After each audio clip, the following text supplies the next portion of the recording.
Welcome to the Jacqueline Elliott Show. Today we have a very, very special guest. He is very dear to me, very important man, I should say. Jacob Hagerman. Come on. He actually works with us now, but he has an incredible, incredible story. He has gone through so much, and he's here with us as one of our top coaches. So I'm very excited about this one. Jacob, welcome to the show. Number one, thank you for having me. It's almost like it's been a long time in the making. It feels long to you, but you're only 23 years old. 23 years Turning old. 24 real soon. Oh my gosh, you're going to be an old man. Already dressed like it. Already dressed like it. By the way, he is the best dressed, the Elliott group, for sure. I do have to say that. Now, Jacob, you do have an incredible story, and you're only 23 years old. And the reason why this is so intriguing, you know, to so many people, you come up and you shake their hands and you're just like, you have an 80-year-old soul. And it's amazing because you're so mature. You do so much. You do very well for yourself. But, you know, just share with us a little bit about your story, because you did come from a very painful childhood. How did it all start? Well, so I was born and raised Northwest Indiana. And I mean, I'll say it was nothing short of of just, what you'd expect when you're living in, I would say, extreme poverty. My father and... What does that mean, extreme poverty? Oh, like there's no food sometimes. You're living out of food banks. Like you're hoping and praying that they give you a little bit of extra. Like you're eating rice and, brown sugar and syrup twice a day because it's just such a sticky meal that'll kill the hunger pangs. And so that's all mixed together, rice? Yeah, mixed together, rice, brown sugar, and then syrup. And you put it all together. It's like a poor man's food. Because like the food banks at the time would give a bunch of rice, syrups, peanut butters, and stuff like that. And so like we would just make what you got. And so Pops was drug addict, alcoholic, a little bit abusive, kind of the ordeal of that. And the beginning of my life, at the very, very beginning of my life, we had a very nice house, like it was great. And then you seen the decline. It was very rapid. And then we probably lived in 10 homes, 12 homes throughout my childhood because they would, not pay the bills, not pay mortgage. There'd be times where we didn't have electricity, times we didn't have running water. Like my mom caught a felony because my pops blamed it on her because he climbed the telephone tower, wired it up, wired it to the house, and then that way we can have electricity. Wow, that's amazing. And then the feds found out. And then I remember this vividly. I was talking to my brother about this not too long ago. I was sleeping on the couch right in front of the TV. And then so there's the TV behind was big-ass tube TV. And then the front door was right here, and I just lost one of my teeth, and so I had my teeth under the pillow. I'm expecting the tooth fairy to come through. No, it was the feds, and wow. They come in, they take my mom in handcuffs. I remember just like looking under the pillow, still seeing the tooth, and I was more bummed about the tooth still being there than like watching my mom get taken away in handcuffs because like you're so young, you don't understand. But your dad is the one that did it, and your mom took the hit, huh? Yeah, well, he had 2 felonies in California, and so he was a. Let's just say he wasn't the greatest dude growing up. He definitely served some time, but that's not here nor there, And and then the last little bit towards the end, he started getting back on track. We had a couple crazy neighbors. I remember I was like 10 years old, and the U.S. Marshals battering rammed the front door, like the front door to the house, and like had an AR-15 stuck in my face, telling me to get face down because the neighbor was like spun this crazy story. She was like a crackhead. And they look at my father's past record, and they go, yep, he could probably do that. And then so they brought in the U.S. Marshals and everything like that, hauled him off to jail. He sat there for like 30 days. Next thing you know, they find out that she totally lied. And so they're like, sorry. Goodness. And then they release him back. And then 2 years later, that's when he gets murdered. And so it was just like he was starting to come back to where like, he dropped the drugs, dropped a lot of alcohol, gets murdered, and then we're back at like rock bottom. There's like rock bottom, then there's below that. So then that's what brought us to Arkansas and ultimately led me to the car business to finding you. Incredible. I mean, if you think you had a story of your childhood, like I look at mine and I'm like, my goodness, I have some heartaches. I had some things that I went through that I learned that made me really tough growing up. But then I listened to your story and I'm like, it's incredible. You saw your father get murdered. Yes, ma'am. And you have such an incredible personality. You're like one of the most grateful people that I know, and you just have a different perspective in life. Why do you think that people, when they have something traumatizing like that, they get sheltered and they get into this like, man, this happened to me. It's more of a victim mentality type of thing, which is something that's massively hard, right? How can you look, or what would you say to those people that have like hard lives that they can't get through to them? And what did you do at your age to be where you were? Well, so at that time I had to grow up and, be the man of the house, take care of my mom. And I think the thing that pulled me out of it was like, it happened so sudden and you're just like, you're shell shocked. And then you have to move on. Like you're running out of money. You're the only boy too in your family, right? So I have an older brother. He's my half brother, yeah, same mom, different dad. And, he already had his family kind of started. He's 5 years older than me. So like he had his girl, like she was just pregnant with his daughter, Audrey. And so he's living with her. And so at that time, like we moved to Arkansas to restart life, do everything like that. Like I think what pulled me out of being able to just like sit there and sulk about it and be like a victim to it is I had a responsibility to rise up to. And it was like, well, there's nobody else going to do it. And so the responsibility was just, not sulk about it, not be depressed about it, just figure out a way to get the family out of, the shitstorm that we're in.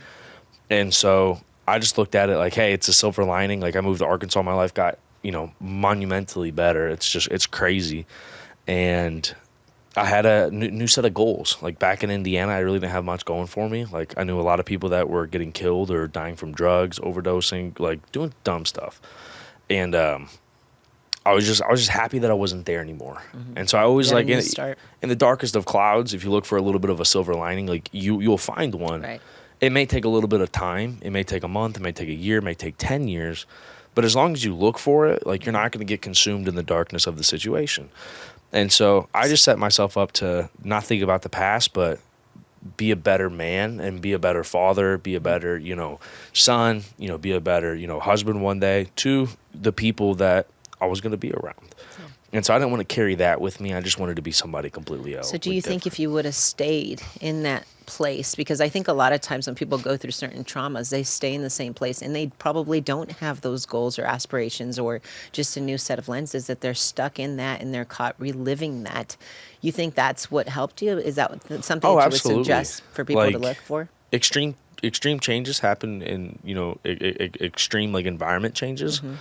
And so going from Indiana to Arkansas, it's like it's not too far, but like it's a totally different world out there. And so like I didn't know anybody. So like at that point I looked at it, I was like nobody's gonna feel bad for me. Nobody has any guilt for me. Nobody's coming up to me like, oh my God, I'm so sorry. Nobody's what judging happened? you. Yeah, nobody's like, oh, that's the kid whose dad got killed. Like none of that stuff. And so I had the blessing of just starting new. Right. And the environment change was everything because I had new people to run with. A lot of those people that I did get a chance to run with were good people, and they weren't doing the same dumb shit. And so I just got myself completely out of it. Big shout out to my mom for making that happen. I don't know how she did, but she made it happen. And so that's what allowed me to not sulk on it.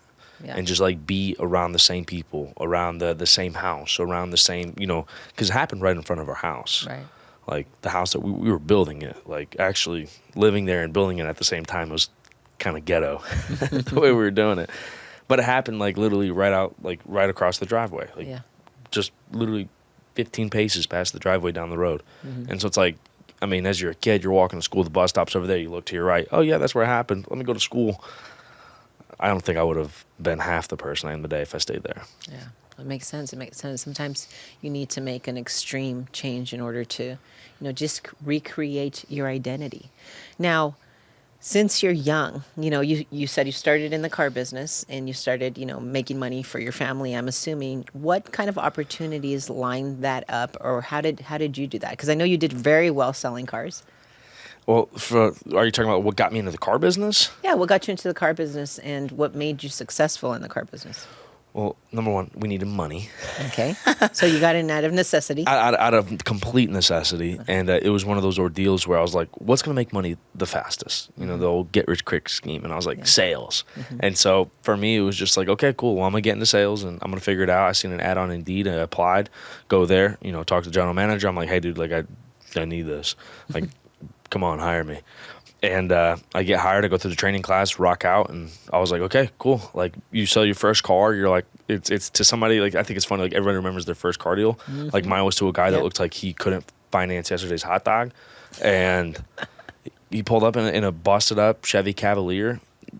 Next thing you know, 10 minutes later, we're pulling credit. The guy's like a 780. And nobody wanted to talk to the guy. And I was like, dude, let me just talk to somebody. I've had that before, yeah. And, got the deal. And I was like, cool. Like, so in an hour and a half, 2 hours, I made $500. Like, that's crazy. Yeah. And I was like, okay, well, how many times in a day can I do that again? Yeah. And then that's what just forced me to want to make more. And then it gets to the point where you have to have time in the paint. And then you can decrease that by learning from somebody who's already had the time playing the game. So that's how I found you and Andy. Started investing with you guys and coming to the trainings. And it was just like sticking your mouth on a fire hydrant, cracking it open, and then retaining as much of it as possible. Mm-hmm. And then putting it out into the world that you're playing in. Mm-hmm.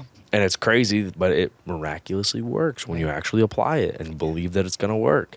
And then made some good money, and then I got the phone call. So as a young guy who starts making money in business, I mean, we see it a lot. You know, you have a lot of the younger, and we attract a lot of the younger crowds because they're trying to prove themselves. They're trying to turn, decades into days and learn faster, and people have been to where they want to go. But a lot of times I see a lot of the younger crowd, like they still have their friends and they want to go out and they want to drink and they want to go, do certain things. What kept you focused? What kept you going toward the right thing? Well, once again, the environment. Like when I moved out to Oklahoma, like I got out of Arkansas, I left all my old friends behind. Like my mom, like she was like, "What the hell are you doing?" Like, "Oh my goodness, you have such a good career in the car business set up for you," and because I was gonna be literally a couple weeks away from going into finance, managing that. And I mean, those guys make great money in the business. I was the finance director for a while. I was 19 at the time. Yeah. And so it was like, my mom was like freaking out. She's like, "I can't believe you do this. You're throwing away your life," like all this stuff. So I stopped talking to her. Mm-hmm. My friends were like, "Dude, what are you doing?" Like they were like, they remember when I told them that I'm going to come work for you, they're like, "Bro, what is it you're going to do?" Right. And I was like trying to explain it. And then they just were like, "Yeah, that sounds like that's a scam." And mm-hmm. I was like, "All right, cool. You're cut off. You're cut off. You're cut off." Came out to Oklahoma and I had just the very small core team. Cause I mean, there was not very many of us at the very beginning. No. We're in a 700 square foot conference room and we're all 780. Okay. You got to count those 80. The 80 of the conference room were for the little mini fridge that we had. The mini fridge, and then the one desk that was in there, the old white desk with the computer screen and then the logo in the background. That whole area took up the rest of the 80, and it was completely unusable to the rest of us. Hey, when we used to have events, we used to cram those people in there, but we would get our computers and put them in the trunks of our cars to have our events. You remember that? I remember having the event in Andy's living room. Well, yeah, we actually lost power because we were in Oklahoma and there was a very big storm the day before. Everything was all over the place and lost power, so we had to move everybody to the house. Do you remember those days? The Salmon Pants. Do you remember the Salmon Pants? No. What does that mean? The what? The salmon-colored pants, Andy. Salmon. See your Arkansas accent. I didn't even the salmon. Salmon. Funny story for everybody. Pants. For everybody who's listening. I don't know which camera to look. I'm looking at this one. I was in the front row. Oh God. Right in the middle. It was terrible. It's July. It's Oklahoma. I don't think anybody could hear what Andy was saying during that seminar. I'm fixing to get to something funny. Okay, like this is gonna make, because I didn't hear a damn word he said at the very beginning. Nobody did. It's July. It's Oklahoma. It's Power's sweating. out. It's humid. It's hot as hell. I'm in the middle, front row, and Andy, is going commando in Salmon Pants. Salmon Pants, yes. And I remember just like him like writing on the whiteboard, and he's like staring there like. Do you remember Big Tane? I do remember Big Tane. I still have the thing he gave Andy, the Vince Lombardi. But we're getting off the topic here. Yes. And I remember sitting there and I'm just like, I literally cannot focus right now. Like every part of me is sweating. And then Andy just turns around and goes, "All right, fuck it, we're going to my house." And then everybody loads it up in the trucks. And we finished the rest of the day in the living room, like sitting right there. I still have photos of it. But what does that have to do with the salmon colored pants? You forgot Context that part. clues. Going commando. It's humid. Everybody could see the Johnsons, everything. The Schwans. You can see the whole outline, the whole head, everything. I'm sitting here and I'm like, Andy's trying to teach me money justification, but I'm just trying to. So we had a couple of pictures. What the hell's going on? We have a couple right of pictures of that training, and interestingly enough, Andy's training up here, but everybody's face was looking at that particular spot for every single picture we have. So yes, it was sweaty. You could see everything, and he was wearing salmon colored pants. So anyway, it was interesting. it was like the funniest shit ever. Maybe that's why you're still here. Just kidding. No, Just God. kidding. No, I was sitting there. I was like, dude, this is it was so funny because like I'm just like I'm trying to learn, and I learned so much from that event. But like, once we got to the Probably house, can't even remember any of that though. it's been so long. I'm just I kidding. just remember just sitting there like, dude, like I'm literally like because I was wearing a suit then. I'm like drenched in sweat, and I was like, dude, forget this. I'm out. Like I'm dying out here. I'm like praying that like because I remember you'd hand out waters to everybody. Like Yeah. we're sitting down. I'm like, I pray to God Jacqueline brings me a water right now. Oh my gosh, it was crazy. It was crazy. But you know what? Like that's like the beginning to everything. But we're so adaptable. It's so crazy because I think the only reason why we made it in business is because we had those things that would all go wrong, and we just had to become very adaptable. Oh yeah. So every time you guys never skip a beat with anything that you do. Like anytime something like I'm talking like earth shattering, world crushing, business breaking, bank like literally would bankrupt somebody's soul news that like you guys get hit with, like you're sitting there and you're like, oh yeah, no big deal. It's like, yes, Jacqueline, this is a big deal. It's like, we'll figure it out. Don't worry. And you're like, I'm fucking terrified right now. What's going on? And you're like, yeah, don't worry about it. And then you're like, okay, cool. Well, if they're not worried about it, whatever. Yeah. And then so like you guys have done such a good job of like being the auger between like showing up and just focusing on strictly business and realizing that everything is good. And then on the other side of that, like, hey, listen, like the world's on fire. You guys have been like literally the auger between the good and the bad of everything that happens on this business and everything that's happened to the team and everything that, that comes in. And it always gets pushed over to the good side, no matter what happens. And so like, that's the thing that like keeps me grateful. Well, so I'm like, you. I wake up and I'm like, hey, listen, like a lot of bad things can happen. And at the end of the day, I already know that we're going to be okay. Yeah, we're going to be okay. We're going to be fine. And no matter how difficult it is, I mean, I talk to people all the time. They're complaining about certain things. And I'm like, man, what if I go back 3 years and who you were 3 years ago and you didn't have these problems? Like you've prayed for these problems. Like you wanted to have this life. Would you give it up tomorrow if you were to go back to where you are? Absolutely not. Hell no. So why are you complaining? Why are we not holding the standard? Why are we, drowning in a glass of water here? Like you prayed for this shit. Like let's move on. Let's go. Well, all I can say is everything I've prayed for has come true, especially here recently.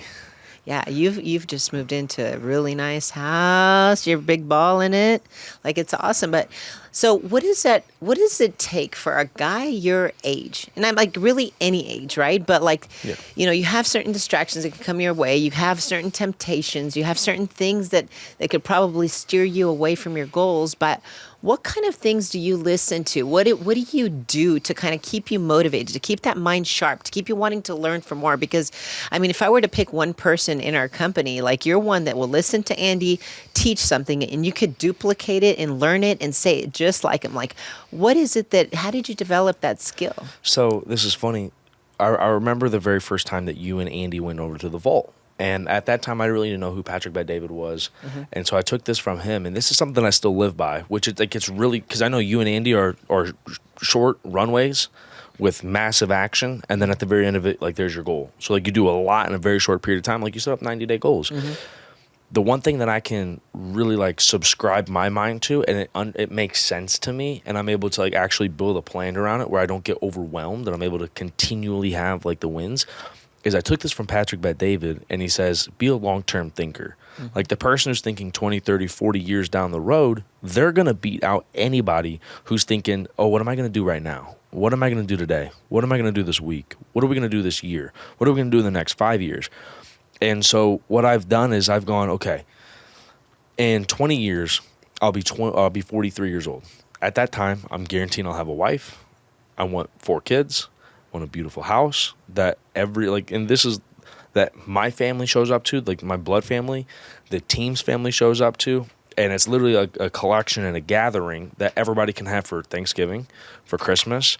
You know, like my brother, my sister, you know, my other sister, and all their kids, they all want to come to Uncle Jacob's house. My mom wants to come to my house. The team wants to come to my house. You know, my kids, when they're growing up, they want to have sleepovers at my house. And when they have their kids, my grandkids want to come over to my house. And so, like, this is something I literally stole from Patrick, and it made me so inspired was, if I'm going to have a house like that, it's got to be big enough to hold everybody. And if I want to be able to have, you know, the house, you got to have the finances, you got to have the mindset to be able to earn it, and you got to have the not distractions. Right. You can't throw the plan off too soon because let's say you get the wrong lady pregnant, there goes the plan. Right, exactly. And I want 4 kids. Like, 2 boys and 2 girls? for me, the gender doesn't matter. I know I want 4 kids. I want at least 1 boy, 1 girl at least. I will say that. The other 2 doesn't really matter to me because I'm the last male Hagerman alive. If I don't have a son, the name dies with me. And so I already know, like, with the life that I want and the family that I want to build, that if I mess up here, I don't get this. What's 20 years down the road? And I already know that I'll beat myself up for when I don't get this and I'm there because the time's going to pass regardless. If I go ahead and do some short term, like, oh yeah, this was fun, and then you get the, hey, I'm pregnant text. I'm out on that. No, that's good that you think like that. I think it's so important to, like, identifying, and I also learned this from Patrick Bet-David, like, you identify what a goal is, right? And you have these short runways, because that's what me and Andy are good at doing. That's why we talk about the 90-day goals. But if I'm going to make a decision that doesn't align with something that I want long term, why feed into that? If you have an ideal woman, and I think Patrick explained it that way, if you have an ideal wife and what she is like and what she needs to be like, how what she looks like, what her values are, if her work ethic aligns with all of these different things, like you have the perfect setup for a woman. Why go and have somebody you can go sleep with and get pregnant if she doesn't align with that? Like, what is this working toward my main goal? Like, if you want to get this house or whatever, and say you're going to go buy something else, is that going to take away from the house budget, or is that going to get in the way when you make decisions? Or to having to drink with your friends and say getting a DUI instead of going and doing this, is this going to get away from this long-term goal? Yes or no? So those small decisions make big impacts, and they come with big bills, and you got to pay them. Consequences. I just think that most people are compromised. Right. Like their thinking's compromised, their goals are compromised, their morals are compromised, their ethics are compromised, their idea of what winning looks like is their idea, but for being a net positive to society, they're compromised. And so it's like we're letting all of these people who aren't on the same mission as us join our mission, and then next thing you know, when the inmates run the asylum, what happens? So true. I think a lot of younger people, especially, they just say, "Hey, I just want to make money. I just want to make money. I just want to be successful," and they really don't identify what success looks like to them.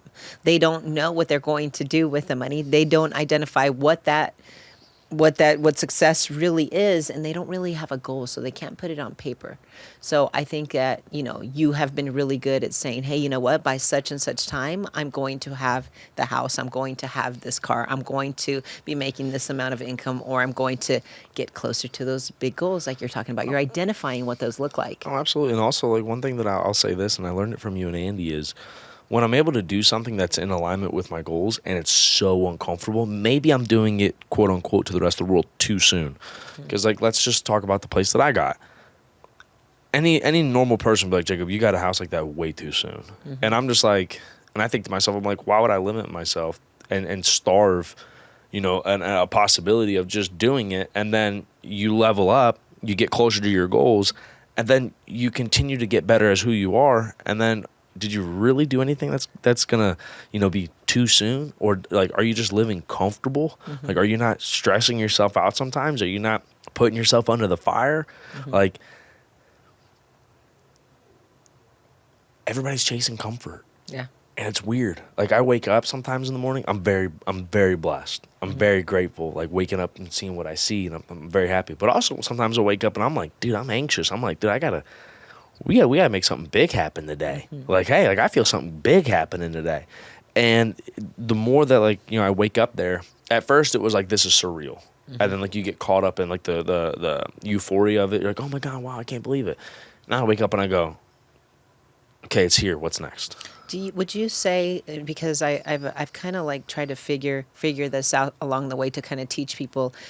Do you feel like gratitude sometimes? I mean, I believe in everybody has to be grateful for what they have, but you won't find fulfillment in just gratitude. Like you have to put in the work. But do you feel like gratitude sometimes makes people comfortable? I absolutely do. Okay, so why would you say that? I say because social media, for me personally, is just, it's filled with bums, schmucks, jabronis, whatever the hell you want to call them, straight up liars, and they're living like this cool life, and they talk, oh, gratitude, gratitude, gratitude, gratitude. And there's some that are living it on a day-to-day basis. And then I see, you know, like myself, and I'm a victim to this, where you're like, oh, I'm so grateful that I gotta, you know, drive this car, you know, wake up in this house, or I gotta be at this team, I gotta, you know, be around Andy, I gotta have this, that you get fucking, can I cuss? Of course. Okay. That you get fucking numb to the greatness. And then your gratitude turns into normality. And then since you're always writing in your fucking gratitude journal, oh, I'm so thankful for my team, that like you actually, you say you're thankful, but you don't experience the team. I'm so glad that you say that. You step out of like what the fuck actually made you thankful in the first place. And I'm a victim to this. Right. There's been times where like I've kicked myself in the ass and like literally been fighting mad. Because I'm like, oh, man, I'm so grateful to be in this company. But then I show up like it's a fucking job, that it's a 9 to 5. And I'm like, dude, you're 4 years ago, you would have done, like, literally you prayed for an opportunity. Right. And now you've got it, and it's a fucking 9 to 5. Yeah. And like I literally, like, I beat myself up over that all the time because I catch myself. Or people say, man, I'm so thankful for the team, or I'm so thankful for the opportunity. I'm so thankful for that we live in Fountain Hills, that we got all this great shit. But it's like, you say you're thankful for the mountains, but like, when was the last time you stood there, you shut the hell up, you didn't make a phone call, and you looked at the mountains and like truly thought like, hey, where was I 2 years ago? Right. And then you try to remember your environment. You go, dude, that sucked. And then be like, oh, wow. You know, I was telling somebody just earlier this week, you know, sometimes when you see somebody cry, you're like, oh my gosh, you feel like you feel that compassion and you want to cry with them because you feel that, right? All the time. And you're like, oh my gosh, like it touches you in the heart, it pierces you, and you like cry with them, right? But then they cry again, and then you're like, you don't want to cry with them as much. You're not as, you know, and then you see them cry again and again and again. Okay, now you know they're just freaking crying all the You're time. like, fuck, I don't even feel up anymore. the fucking crocodile tears, bro. Jesus, fuck. But it's so true. Like it's the same way with gratitude, and it's true.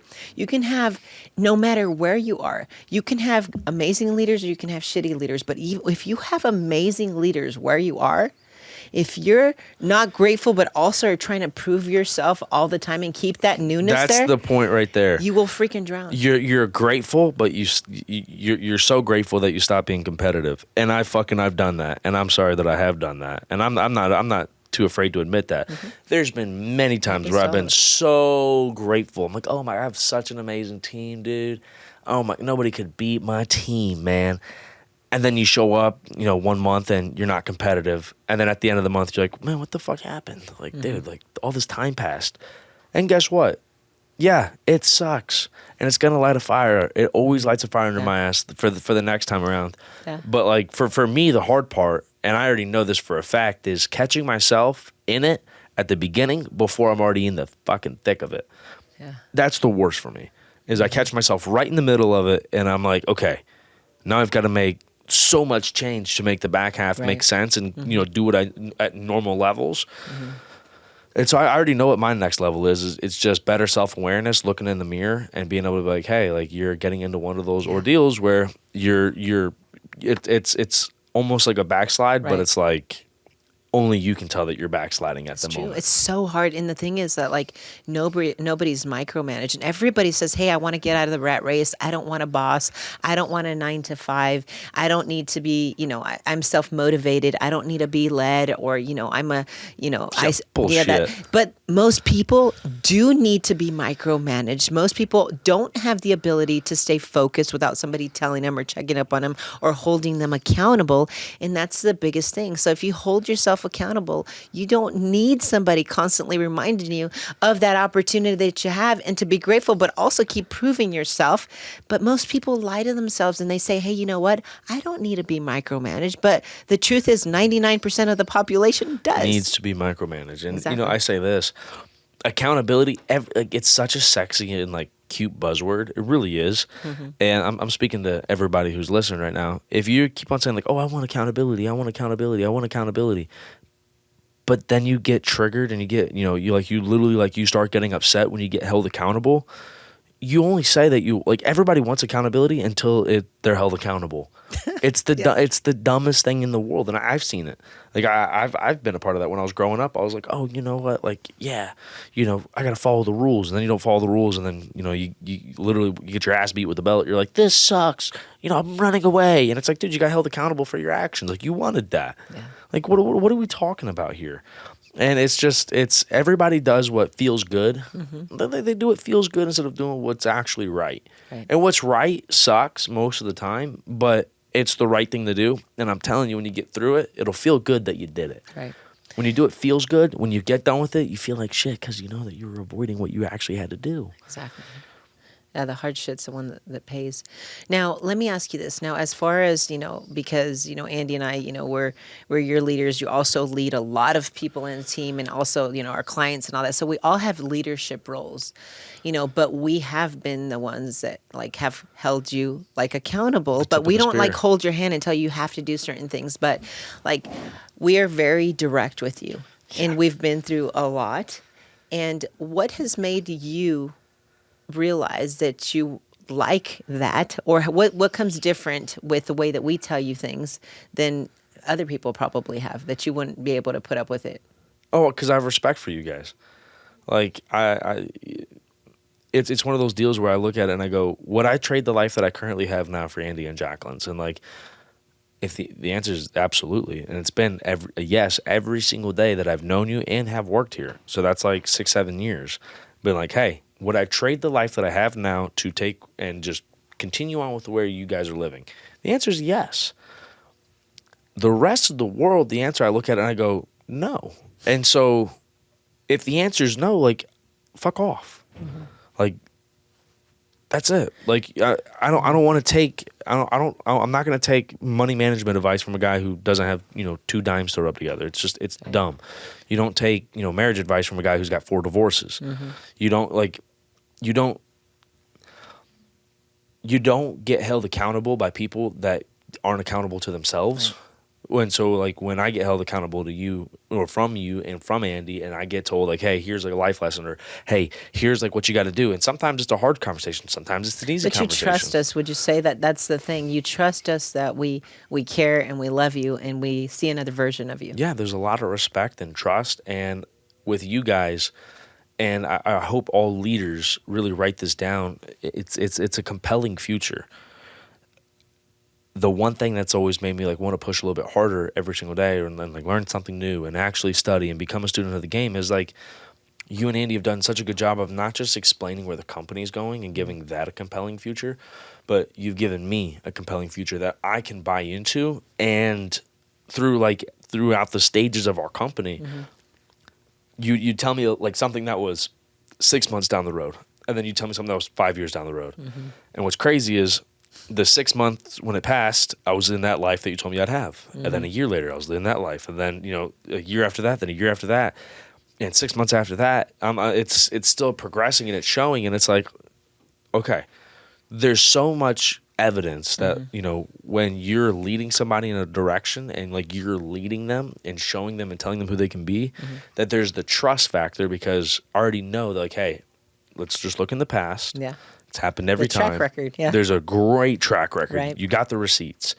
And so there's a lot of respect, there's a lot of trust, and there's the proof that it's all happened. Now, let me ask you this question. I think a lot of times, in the very beginning, it was before we had that track record, before we had that proof, right? We have it now, and we've had it happen over and over and over. But in the very beginning, when you came to work with us, You weren't doing so well in the very beginning. You Hell got your no. ass whipped, and you didn't really ask how much you were going to make. You didn't ask, what you were really going to do. You knew what you were going to do because you knew that we did that with you. But like, there wasn't really like a blueprint. There wasn't anything. This was new to all of us. Like, you joined our company when we were just babies. We talked about the 780 square foot building to what we are now. Like, people that join now that we hire, I mean, they have a way more compelling future and something to look forward to than you did. What would you say to those people that like maybe have a future, but they don't have that social proof, but they have something in their heart? Because I believe you had something in your heart that spoke to you. What was that? Well, number one, I believed in you and Andy. There was never anybody in the world that had that much determination and belief in a certain goal that was going to happen. But selfishly, I've never told you this, but in life, obviously, I didn't grow up with a lot of money, and, didn't live a very lavish life, and I've always failed with people around me. You know what I mean? Like our family failed together. When through everything in every part of life, and I was like, well, fuck it. If I'm gonna fail at something, like I'd rather fail with people around me instead of just fucking burning out and just fading away. And I was like, if the company doesn't work, and then we give it our all, and we give everything that we've got, at least I've got a fucking family to do it with. Right. And so, like, for me, it was just like, you guys welcomed me in to the company immediately. It wasn't like, oh, here's the new guy, and then we're going to warm up to him. It was like, hey, like, we're going to take care of him like we've known him 15 years. Took care of you like a son. Literally from day one. And it was, you guys had the belief that what was going to happen was going to happen. Yeah. And at the very beginning, you got to have a little bit of delusional belief Right. that you're going to go achieve these big goals and these big dreams. And Andy did such a good job of, portraying that to the team and Right. portraying it to me to The where I vision. could see it myself, because I'm not a visionary. Like, it's hard for me. Well, I won't say I'm not. It's very difficult for me to see the vision deep You in the like future. the social proof. I mean, you were going to be an attorney, right, at one point? Yeah. So it's like you want the proof. I'm kind of like an analytical kind of, Right. to a degree, but like I could see the vision and the way that Andy and you would paint it. Right. And I was like, I can buy that, take it to the bank and cash it, and I feel like it's going to clear. Yeah. Like, why not? Or I already know what my life looks like if I stay back home. Yeah. Like, and yeah, the enemy to a great life is a good life. Right. And I was like, I can have a good life back at home, or I can figure this out, join this, and give it my all, show a bunch of loyalty, and never decommit from the mission, and live a great life. Right. And I was like, yeah, I'm cool with it. I'm young enough to where if everything burns out, fades away, like it's not like I'm 45, 50 years old and I should have been planning for retirement. I'm still Right. pretty young. So you said in the beginning to your family was kind of like, what are you doing? You've got your career already set. Why are you going to chase this dream? Like, what is it that you had to do in order to kind of shush those people that you love Fucking to block follow them. to follow? I blocked them. What do you mean you blocked them? Block their numbers, block their social medias. Your family, your mom, Yep. your sisters, I didn't everybody. talk to my mom for a year and a half. Okay. Because when we finally got to Arizona, she called me and she was like, Jacob, I just don't know what you're doing. And I tried telling her, I was like, Mom, I'm on this mission. She didn't understand. And she didn't understand the mission. Like, I love my mom to death. I truly do. Like, Mom, if you're watching this, I love you. We've actually repaired our relationship. Good. Actually, funny enough. Same thing with like all my family. Because it was that time where like I needed like anything in the ear that would fester would grow, and I didn't have any space for any doubt. Like I needed just certainty with everything that I've got, because we weren't making, like, I wasn't making that much money, Right. and like I was like going into debt to stay in the company. Right. And so we had a bad conversation. I didn't like what I heard. She didn't understand what I was doing. Blocked her number. Blocked her on Facebook. Blocked her on Instagram. Blocked, my sister, my brother Alex. I really wasn't talking with him. He's actually flying in July to the house, so you guys get a chance to meet him. Yes. And I've talked to him on the phone. yeah, Yeah. he's blonde and stuff like that. It's crazy. It's crazy. Everybody's like, y'all are brothers? I'm like, mm-hmm. Yeah. But I got rid of everybody. And, do I feel bad about it? Yes and no. But selfishly, I don't. Because I knew at that time, I knew what I needed. And I really didn't give a fuck what they needed. Because what they needed and what they wanted were complete opposites of the spectrum. So you feel like you took a chance, and now like you're at a place where you can help your family, and you actually have, because I know your story, like you've actually jumped in and helped your family like quite a bit, but you're in that position now. But if you would have like listened to what they had to say, or you would have kept that relationship going, it would have not let you come through with your plans. I have no idea how it would have turned out, but I wouldn't have it any other way. I'll tell you that.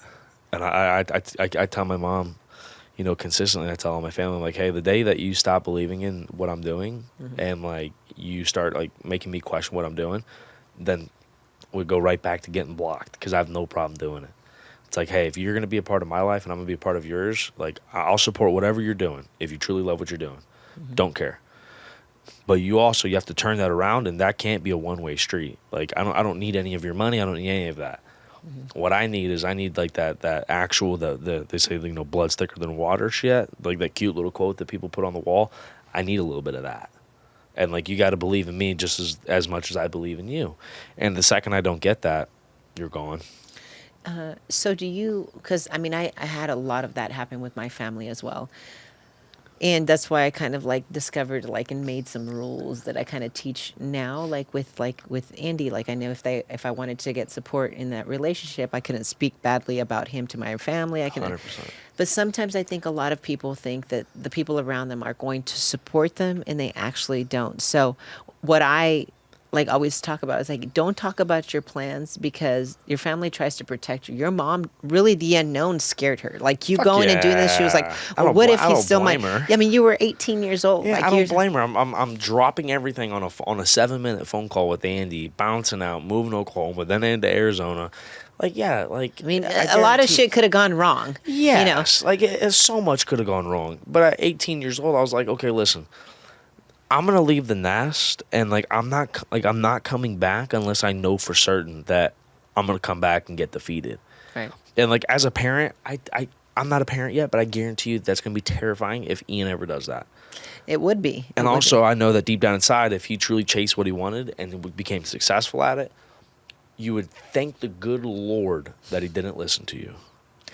Of course. And so that's kind of like the whole situation with my family. Yeah. Is nobody supports you until there's like just like non-disputable evidence that you're going to do what you're doing, and like that you're going to do what you say you're going to do, and then like they see you winning. Well, also, if they've never done anything like that in their lives, they're not going to understand. Like, my mom wanted me to be a news anchor. Like, she'll never understand what I do for a living, like now, even to this day. So it's like, sometimes you can't share your dreams and stuff, and you're going to have to prove yourself first, and then they'll jump in and be like, oh my gosh, I'm proud of you. Exactly. But to get to that point, like, you're going to have to go through the grind. And when you're struggling along the way, you might not be able to share your struggles with them. So, I'll say this, they're proud of outcomes, not the journey. That's exactly right. So just keep your mouth shut, keep working hard. Tell them the outcome, don't tell them what's to come. Really good. Okay, so what would you say to somebody that's starting out, and we'll finish with this. What would you say to somebody that's starting out, that believes in something and really like prays for that support from their family? Like, what would they have to do in order to get that? From their family? From whatever. Well, first, if you don't support yourself, you're not going to get anybody to support you. Okay. And so that has to do with the confidence. Absolutely. You build anything in the world, it all starts with foundation work. And if it's like, if you're building a skyscraper in New York, you got to build a solid enough foundation for it to climb. And so if you can't look at yourself in the mirror and be your own support, be your own cheerleader, be your own, the round of applause, the pat on the back, slap on the ass. If you can't be that for yourself, then like you're never gonna have what it is that you're looking for with the support from others, because they're going to see you and they're going to go, you don't even believe in you. Right. Why should I believe in you? Right. That's like the crackhead coming up saying, I'm going to get clean while he's smoking a crack pipe. It's like, dude, you're telling me you're going to get clean, but I'm watching you relapse. Like, you're a fucking idiot. Mm-hmm. Like, I'm not going to be a part of your life anymore. And so you have to have yourself first. And once you have yourself first, there's nobody talking you out of that. Exactly. Yeah. Go all in. Leave it all on the table. Do whatever the hell you have to do. Fight with ferocity to make your dreams come true. Right. And I wish like that ferocity, like the fight or flight, like the fucking the primal instincts that we all have to stay alive and do what we do. I wish we'd attack some of our goals like that. Right. And I'm telling you, like, if you're starting out and you're young, I don't care if you're 18 or 35 or 45 or 65, like, bring some of that in there. Yeah. Bring that belief in That there. determination, that belief. Nobody's going to talk you out of it, and you have to believe in yourself. Yeah, and then believe that nothing's going to stand in your way. And if it does, it's fucked. And if you're asking for advice, typically everybody already knows what they want to do in life. They ask for advice for validation. But if you get something against it, they're talking you out of it, you don't really want it badly enough. Something weird. This is going to be something weird for everybody. And I do this myself, okay? So, like, I'm always in suits. Yeah. And so what I always do sometimes is I'll get down in some blue jeans, some Vans, normal T-shirt, a hat. Which is weird. You'll never see me wearing it. And I'll go look at myself in the mirror, and I'll have a full-on conversation with myself. And it's like, for some really weird reason, it's like that's like the different version of Jacob, and the suit's the one where I'm at, like, the office. And, like, I'll literally, like, ask myself for advice, or I'll ask myself for the support, or I'll ask myself. You like, ask your 23-year-old self, and when you put the suit on, you ask the 45-year-old. Yeah, the 45-year-old guy who looks like he's fucking Gordon Gekko off Wall Street, I love it. And so, like, I'll just look to myself and be like, okay, if I can't find answers that, like, I'm simply asking, like, how, like, I'm screwed. And if I can't get the answers because there's an experience or a skill or information that I don't have, I'm going to then use my resources around me. Yeah. And, like, if I start asking other people for help, like, I've asked you for help sometimes, and you've, like, the second that I say, hey, I need help, ears perk up. You're like, fuck, what's up? Because it's not like that's not my first resource. My first resource is me. I'm going to figure this shit out. If I can't figure it out, I'm going to find another resource. Yeah. And so if there's anybody out there watching and you don't know what to do next, you know what the resource is? The resource is reaching out to Jacqueline. Okay, here's her Instagram. You can reach out to me. How about you, though? Because I feel like a lot of people can learn from you. How do people reach out to you? Because you have so much to offer. And you have your own podcast. I do. It's the Young Closers podcast. It's an amazing podcast. So if you have not watched any of its episodes, you need to do that. If you haven't watched it, stop what you're doing after this episode and go watch it. But you can text me personally, literally to this cell phone right here. I don't give out CRM numbers. I think that shit's stupid. But it's literally 501-504-4835. You need to talk a lot slower than that. It's 501-504-4835. Text me. The text will show up below. If you call me, you'll call me. I'll answer because I want to talk to people. Like, I want to do everything I can to help. You can follow me on Instagram at The Real Young Closer.